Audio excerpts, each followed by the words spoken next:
C'était sa première au Festival des musiques urbaines d'Anoumabo et la foule était au rendez-vous. La voix de Sona Jobarteh et le son cristallin de sa kora ont envoûté le public venu célébrer une pionnière, la première joueuse professionnelle à s'emparer d'un instrument que la tradition destine aux hommes griots. L'artiste gambienne, qui connaît aujourd'hui une renommée mondiale, confie que l'ascension n'a pas été facile, même quand on est issu d'une prestigieuse lignée de griots, avec un grand-père, grand maître de la kora, et un cousin, le musicien malien Toumani Diabaté, considéré comme l'un des plus grands joueurs de cet emblème musical de la culture mandingue. Le processus d'apprentissage de la kora a été différent pour moi par rapport à certains membres de la famille, bien sûr les membres masculins de la famille,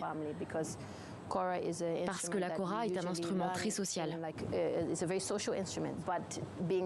Comme j'étais différente des autres, c'était difficile d'être acceptée. Et lorsque vous apprenez quelque chose, vous ne voulez pas vous donner en spectacle. C'est donc devenu un parcours très privé pour moi. Amoureuse de la kora dès l'âge de 4 ans, Sona Jobarteh étudie auprès de son père.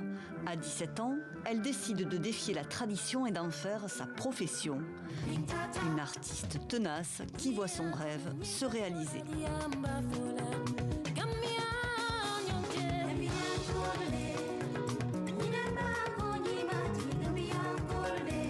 2 albums à son actif et une célébrité internationale pour cet artiste, activiste aussi, qui a fondé dans son pays la Gambia Academy, première académie de musique et centre culturel visant à accompagner les jeunes générations. À l'heure actuelle, il est difficile d'évaluer l'impact que j'ai eu pour l'accès des femmes à cet instrument.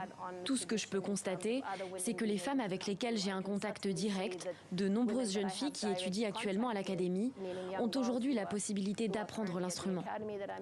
Vous savez, c'est toujours inhabituel à voir et c'est incroyablement inspirant pour moi.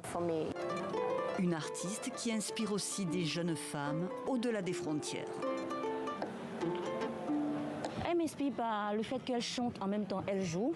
Et puis elle m'inspire par le fait qu'elle a démystifié vraiment cet instrument qui était réservé autrefois qu'aux hommes. Et aujourd'hui, elle a pu montrer qu'il y a une femme qui peut exceller dans cet instrument.